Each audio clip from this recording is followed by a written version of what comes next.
Hello friends, welcome to Neethu's kitchen. இன்றைக்கி நாம் ரொம்பவே ஹெல்த்தியான வெஜிடபிள் பிரியாணி எப்படி செய்கிறதுன்னு தான் பார்க்க போகிறோம். ஒரு சட்டியில் 3 ஸ்பூன் நெய் விட்டுக்கலாம். நெய் சூடானதும் கொஞ்சமாக பெருஞ்சீரகம், அது நல்லா பொரிஞ்சு வரட்டும். அது பொரிஞ்சதும் பூண்டு பொடிசாக இருக்கிறதுனால 8லேருந்து 10 பூண்டு எடுத்திருக்கேன். பூண்டு நிறையா சேர்த்துக்கலாம், உடம்புக்கு ரொம்பவே நல்லது. பூண்டு நல்லா வதங்கவும் ஒரு 6 முந்திரி பருப்பு, கிஸ்மிஸ் பழம் எல்லாத்தையும் சேர்த்து நல்லா வதக்கி விட்டுருங்க. ஒரு வெங்காயம் கொஞ்சம் பெருசாக கட் பண்ணி எடுத்திருக்கேன். சிம்மிலே வச்சு நல்லா வதக்கி விட்டுருங்க. இதோட பொடிசாக கட் பண்ண ஒரு கேரட்டையும் சேர்த்துக்குவோம். இதோட பொடிசாக கட் பண்ண பீன்ஸு ஒரு 6 எடுத்திருக்கேன். இதையும் வதக்கி விட்டுடலாம். காய்கறியெல்லாம் எப்பயுமே தனித்தனியாக வதக்குங்க, அப்போ தான் பிரியாணி இன்னும் டேஸ்ட்டு கொடுக்கும். ஒரு தக்காளி, காரத்துக்கு 2 பச்சை மிளகா, 1 கப் பட்டாணி, 1 கப் காலிஃப்ளவர். இது எல்லாத்தையும் நல்லா வதக்கி விட்டுடலாம்.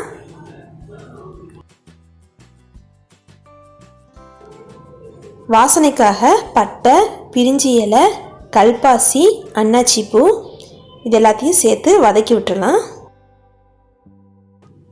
காய வச்ச ரம்பா இலை அதையும் சேர்த்து நல்லா வதக்கி விட்டுருங்க. காய்கறி நீங்கள் எவ்வளோ அதிகமாக சேர்க்குறீங்களோ அவ்வளோக்கு பிரியாணி ரொம்ப டேஸ்ட்டாக இருக்கும்.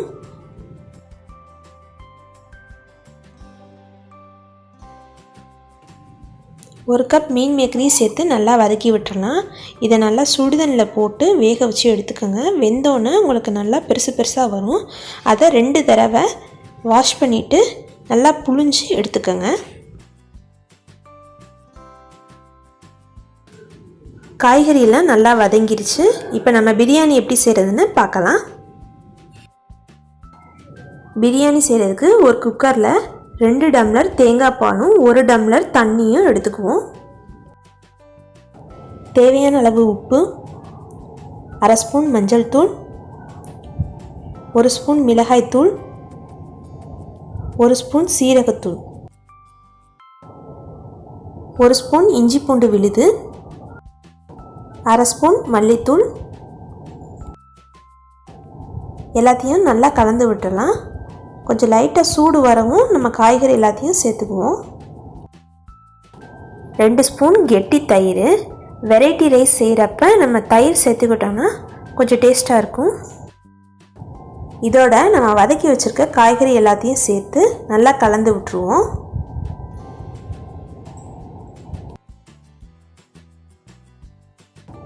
எல்லாத்தையும் நல்லா கலந்து விட்டாச்சு. ஒரு கொதி வரவும் நம்ம அரிசியை போட்டுருவோம். ஒரு கொதி வந்துருச்சு. அடுப்பை சிம்மில் வச்சுக்கோங்க. 300 கிராம் சீரக சம்பா குருணை எடுத்திருக்கேன். அதுக்கு நம்ம 3 டம்ளர் தண்ணி வச்சுருக்கோம். இதுதான் கரெக்டான அளவு. இந்த அரிசி பொடியாக இருக்கிறதுனால சீக்கிரமே வெந்துடும். சாப்பிட்றதுக்கும் ரொம்ப ருசியாக இருக்கும். எல்லாத்தையும் கலந்து விட்டுடலாம். நல்லா கொதிச்சு பின்னு நாப்பில் வரட்டும். ஏன்னா இது பொடி அரிசினால் சீக்கிரம் வெந்துடும். கடைசியாக 1 கப் கொத்தமல்லி, 1 கப் புதினா, 1/2 லெமன் புழிஞ்சு எல்லாத்தையும் நல்லா கலந்து விட்டுருங்க. இப்போ பின்னு நாப்பில் வந்துருச்சு. ஒரு விசில் வச்சு எடுத்துக்கலாம். ஒரு விசில் வந்துருச்சு. இப்போ நம்ம திறந்து பார்ப்போம். வாசனையே ரொம்ப சூப்பராக இருக்குது. குழந்தைகள்லாம் காய்கறி சாப்பிட மாட்டாங்க. வாரத்தில் ஒரு நாள் எல்லா காய்கறியும் சேர்த்து இந்த மாதிரி செஞ்சு கொடுத்தீங்கன்னா வித்தியாசமாக இருக்குன்னு அவங்க கண்டிப்பாக சாப்பிடுவாங்க. உடம்புக்கும் சத்தாகவும் இருக்கும். அவ்வளோதான், வெஜிடபிள் பிரியாணி ரெடி. இந்த வீடியோ உங்களுக்கு பிடிச்சிருந்துச்சுன்னா லைக் பண்ணுங்கள், ஷேர் பண்ணுங்கள், மறக்காமல் சப்ஸ்கிரைப் பண்ணுங்கள். தேங்க்யூ ஃபார் வாட்சிங்.